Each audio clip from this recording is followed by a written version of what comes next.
Video ini merupakan kelanjutan dari part sebelumnya. Nggak disangka Raja Deridas itu sampai juga di kotanya. Rasa amarah masih menyelimuti. Bahkan semua anak buahnya yang berjaga di istana nampak kaget melihat kondisi rajanya dan mencoba menanyakan apa yang sebenarnya terjadi. Lalu tiba-tiba siluet naga malapetaka membuat keringatnya kembali mengucur deras.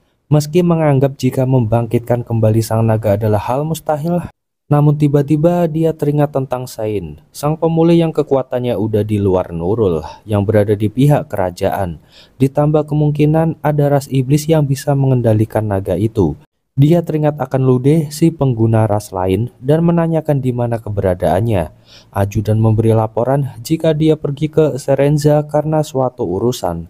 Raja pun langsung marah sejadi-jadinya dan meminta mereka untuk mempersiapkan Keraunos. Sang anak buah mencoba mengingatkan jika itu masih dalam tahap pengembangan yang berakibat daya keluarnya terlalu kuat hingga sulit untuk dikendalikan dan akan sangat berbahaya jika digunakan di pemukiman padat penduduk.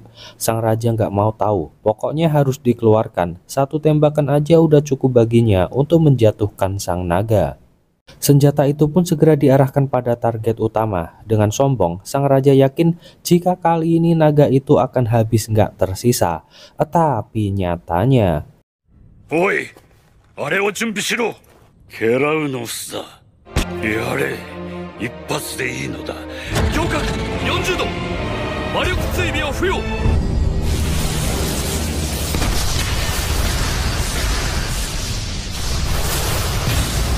sihir itu balik menjadikan tungku sihir sebagai target utama. Akibat dari sihir pengejaran yang mereka sematkan sebelumnya, satu persatu para ajudan itu pergi karena nggak tahan dan takut mati. どうしてそうなる。お世話になりました。参上。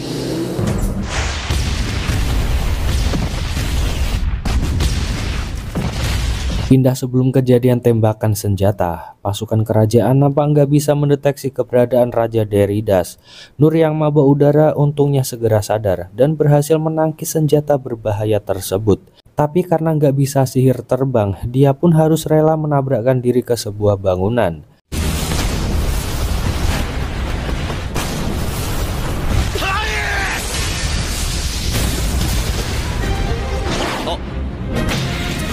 Dari dalam istana, Raja Deridas nampak dikerumuni ajudan yang hendak melengsarkan dirinya. Tiba-tiba,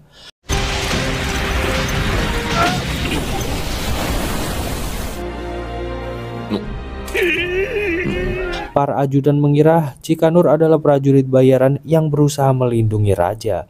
Mereka pun meminta Nur untuk nggak ikut campur dan bekerja sama untuk menyerangnya. Ajudan menjelaskan jika negeri ini hancur akibat ulah rajanya sendiri, makanya mereka berniat menghabisinya sebagai bentuk kekecewaan. Nur dengan bijak menyarankan agar mereka berdiskusi dulu, tapi nampaknya amarah mereka udah di ujung tanduk. Mereka pun segera menyerang sang raja dengan membabi buta.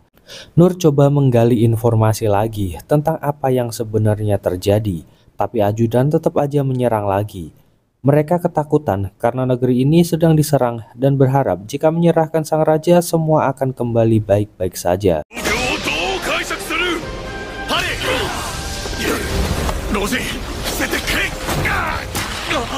それができればとっくに危ない。からずとも言う。危ない。 Sebelum eksekusi itu terjadi, untungnya rombongan kerajaan tiba tepat waktu dan meminta mereka untuk menghentikan semua ini. Dari sini Ren meminta untuk mengambil alih tugas diskusi dan meminta Line untuk segera merawat Nur. Dia meminta para ajudan untuk menyimpan senjatanya dan langsung berdiskusi dengan sang raja. Ren membuka pembicaraan dengan menyebutkan berbagai macam kasus yang telah terjadi di negerinya akibat ulah dari Raja Deridas. Dia bersedia memaafkan sang raja dengan syarat raja merasakan berbagai sakit yang dirasakan rakyatnya dulu. Setelah itu dia akan berdiskusi untuk mengakhiri perang dan biaya ganti rugi. Semua ajudan sang raja menyetujuinya. Sang raja sendiri masih belum paham apa yang dimaksud Ren.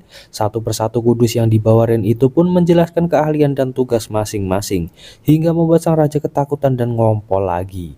Mereka hanya ingin sang raja merasakan kesakitan seperti yang rakyatnya rasakan dulu. レイン王子、我が国で行方不明になった者127名以上が我が国における犠牲者の総数だ。大将許してあんたも我が国は慈悲深い。我々もやりたくてこんなことをするのではない。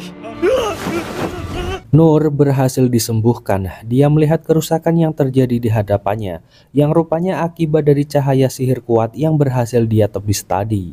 Nur merasa bersalah atas kejadian ini. Line mencoba menjelaskan jika nggak ada yang perlu dikhawatirkan. Selain karena berhasil melindungi pihak kerajaan, fasilitas yang hancur ini adalah tungku sihir.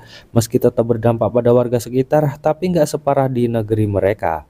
Nggak berselang lama, Ren dan yang lain udah kembali.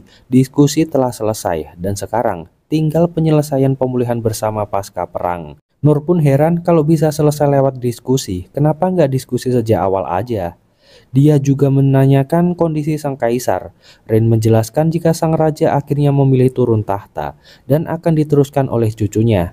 Tapi yang jadi kendala adalah umur sang cucu yang masih 10 tahun dan kemungkinan untuk sementara ini 10 prajurit tadilah yang akan jadi walinya.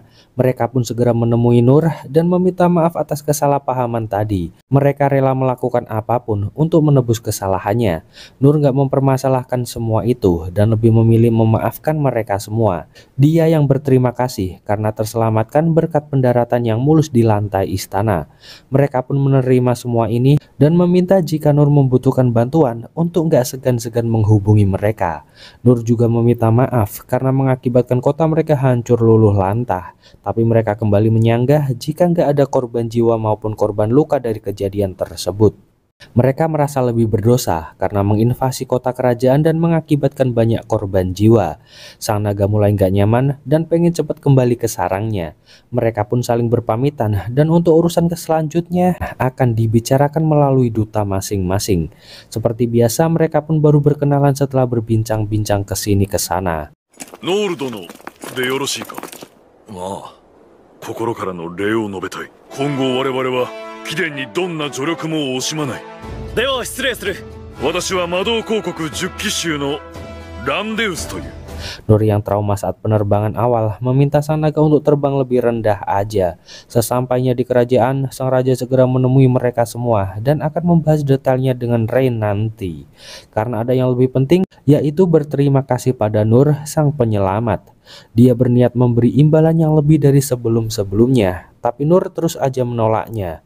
Teringat bahwa Rollo nggak punya siapa-siapa di sini, dia pun meminta sang raja untuk memperlakukan Rollo layaknya orang biasa dan diperbolehkan hidup normal di ibu kota. Sang raja pun mengerti jika dia harus memutuskan untuk menerima Rollo, sang ras iblis, untuk jadi anggota kerajaan.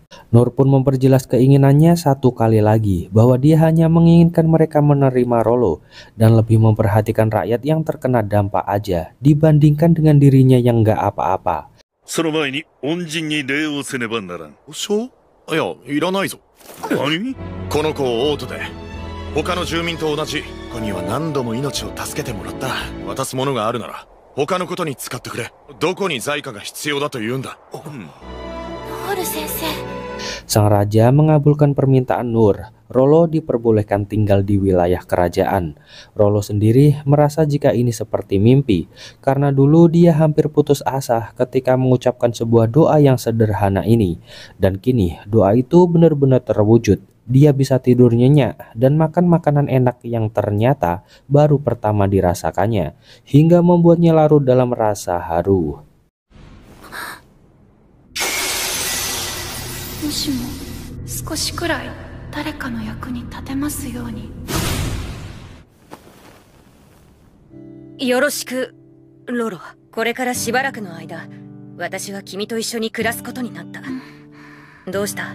これ食べられるの？これがご飯。好きなだけ食べてくれ。